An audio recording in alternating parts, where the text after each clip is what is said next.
Jadi pertama kali kenal Rara itu sebenarnya di Boromeus. Waktu itu Rara sakit DB ya, sakit DB, terus aku diajak temen buat jenguk.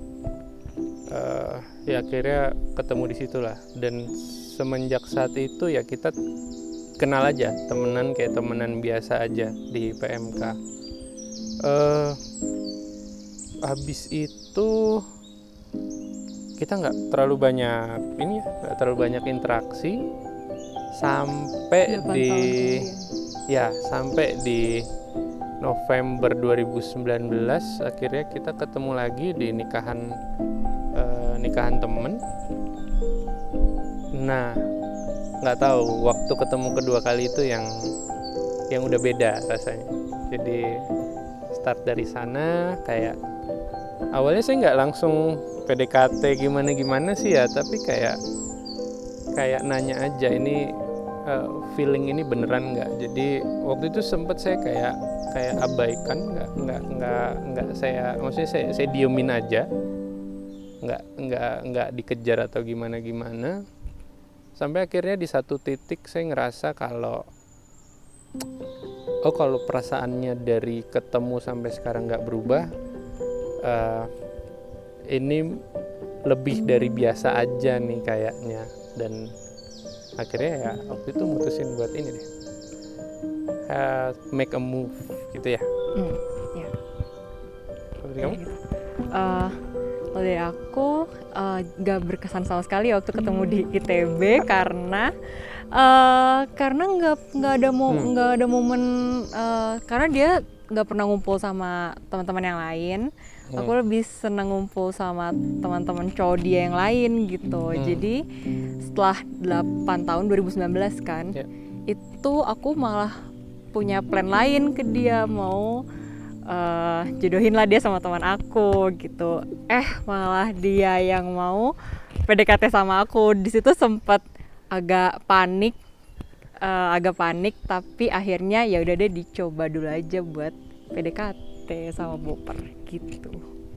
Ternyata jahil banget sih, jahil dan lawak banget gitu, kayak apapun bisa diketawain, tapi ternyata itu yang aku butuhin ya, kayak orang yang suka ngobrol, karena aku serius gitu tipenya. Jadi emang butuh orang yang ada sense of humornya sih gitu. Dan ternyata dia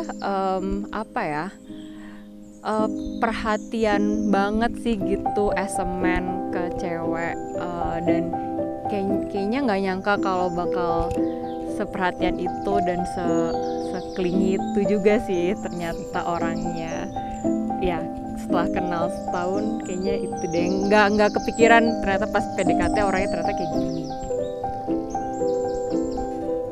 Kalau aku ya ngelihat Rara, karena Rara ini kalau orang nggak kenal dekat ngelihatnya dia itu independen banget, terus kayak semua bisa dia kerjain sendiri.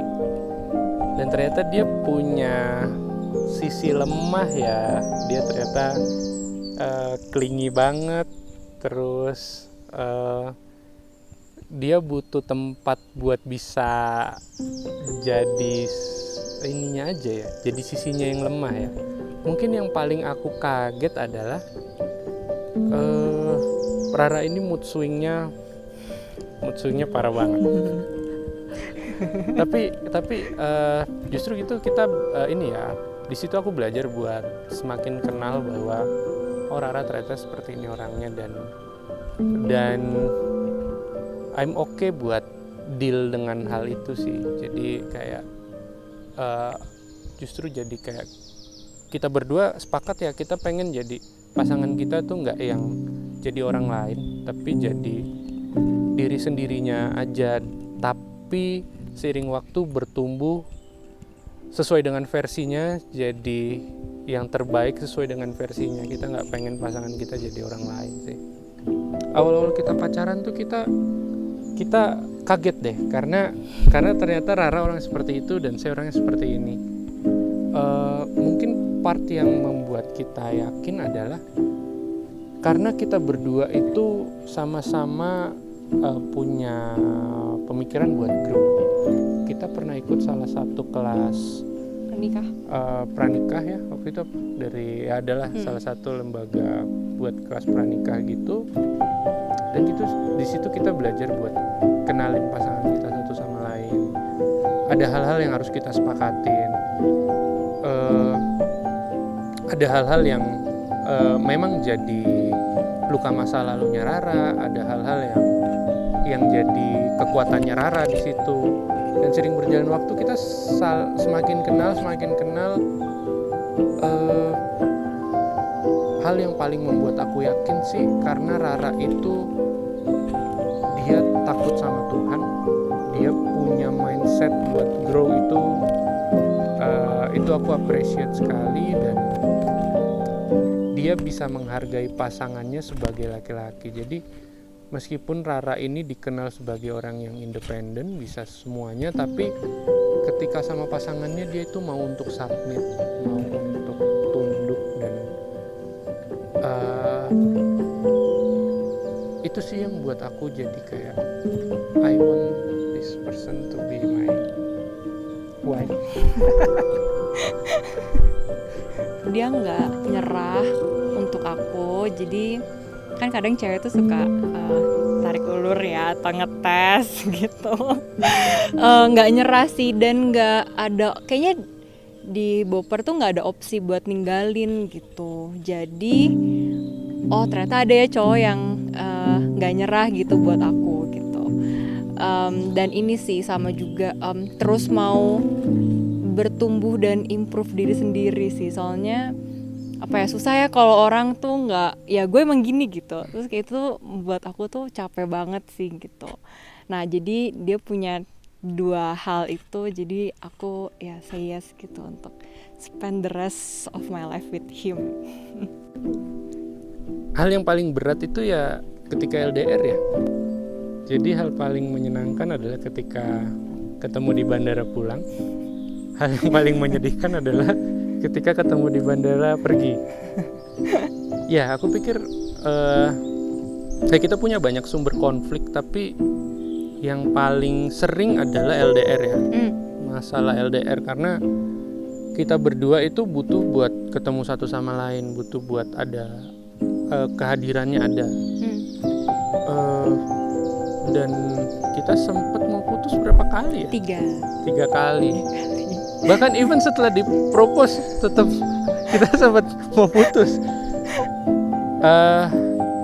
Mungkin hal yang pada akhirnya membuat, kalau saya pribadi yang melihatnya, yang membuat aku atau kita bertahan adalah yang pertama,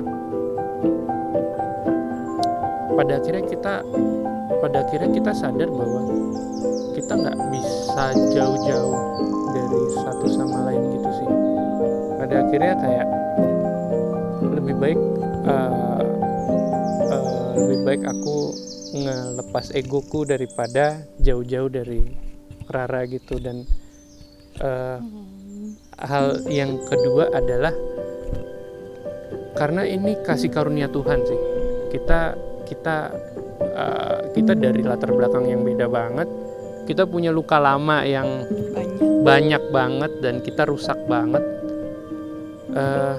Ya kalau kita masih punya kekuatan buat forgive satu sama lain, buat tetap sayang satu sama lain sih, kayaknya itu murni karena Tuhan yang kasih karunia di situ sih. Kalau aku, karena ini sih mungkin mirip sama yang sebelumnya, karena dia nggak ada opsi buat ngelepasin aku dan menyerah, malah opsinya itu ya udah aku improve diri aku lagi ya next time gitu.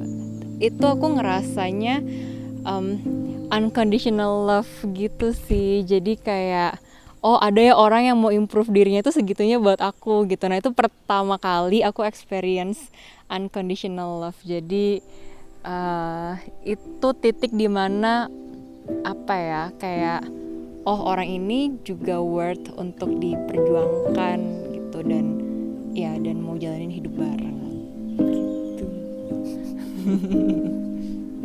aku mau bilang yang pertama terima kasih karena kamu udah jadi diri kamu sendiri. Terima kasih buat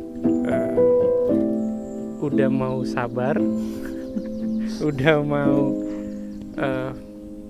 mau berjuang sejauh ini. Karena aku tahu kamu punya luka, kamu punya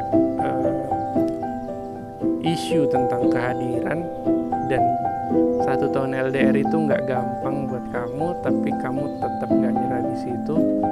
So thank you buat itu. Dan ya aku pengen bilang kalau